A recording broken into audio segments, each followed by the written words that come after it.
Hello CSK family. Rao's marinara sauce is delicious, but let's face it, it can also be notoriously expensive. Now I don't want to pay $8 or $9 for a jar of store-bought sauce. I don't know about you. And today I'm going to prove you don't need to spend a fortune on delicious marinara. I'm making a copycat version that's as easy on the wallet and has big flavor. Sound good? Then grab your apron and I'll show you how.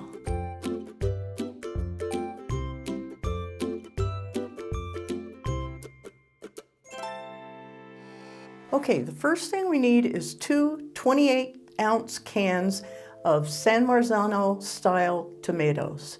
Now, that's the key to Rao's sauce, is the San Marzano tomatoes. If you can't find those, go ahead and get your favorite crushed tomatoes. Now, I strained them, and all the tomato liquid is down in this other bowl, and I'm going to put my strained tomatoes in a separate bowl. We don't want all that liquid in our sauce, is the reason we're doing this. Now, to our tomatoes, these are crushed really fine. In fact, they're almost pureed. I'm going to add a cup and a half of the liquid. That's all the liquid we need, just a cup and a half. The rest of the liquid, you can toss. The tomatoes, we're going to put in our blender. I don't use a blender a whole lot for my regular cooking. You can also use a food processor if you want. Be careful with too much liquid in it though, just so it doesn't start leaking out. So I'm going to use my blender. I'm only going to be putting 3 cups of our tomatoes into the blender. And this I'm going to blend on high until it's pureed. Now we're just going to add this right back into our bowl with our crushed tomatoes in it. So the majority of what we have is pureed. Part of it is a little coarser, so we have a little bit of texture with our tomatoes here.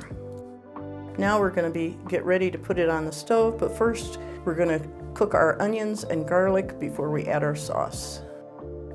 Okay, I have a 3-quart saucepan on medium-low heat, and I have 1/4 cup of extra virgin olive oil, and we're going to let that get nice and hot. And as soon as it gets hot, we're going to add 2/3 cup of minced or really finely diced white onion. This is just real finely diced. 2/3 cup is about half of a large onion. And 2 teaspoons of minced garlic. Now our oil is hot. I'm going to add our onions.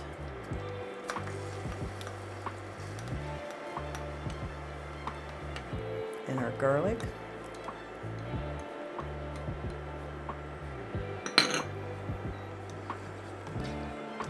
And you want to just saute them for about 3 minutes.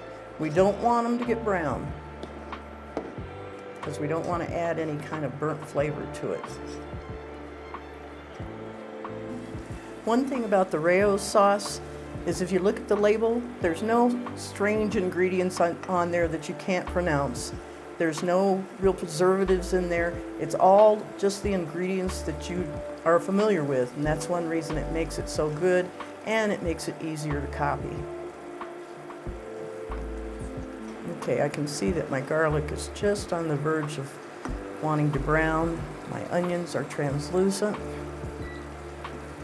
So now I'm going to add our tomatoes to the pot.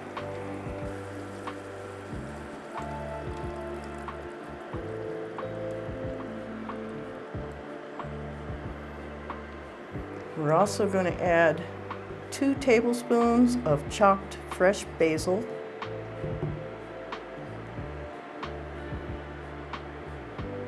and 1.25 teaspoons of salt, 1/2 teaspoon of ground black pepper, a coarse grind is good, and 1/2 teaspoon of dried oregano.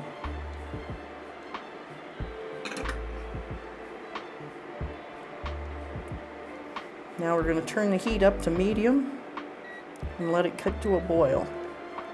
It smells good already. Okay, now that it's at a boil, we want to go ahead and reduce it down to just a simmer. Be careful, don't let it pop on you as it's boiling because it's already pretty thick. And we're going to simmer it and just come back and stir it every once in a while for 30 minutes. and then it'll be ready to serve, or you can freeze it. You can save it for another day. This makes a 32-ounce jar of marinara sauce. And your biggest expense was your cans of tomatoes.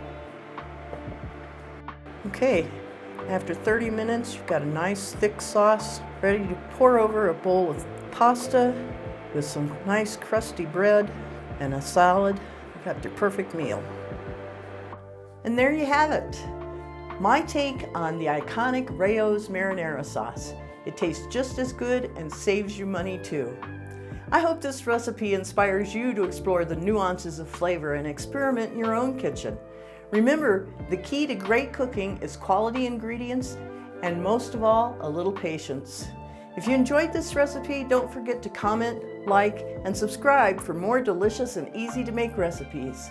Share this video with your friends and family so they can join in on the fun too. As always, the recipe is just below the like button as well as a link so that you can print it out. And until next time, have fun in the kitchen.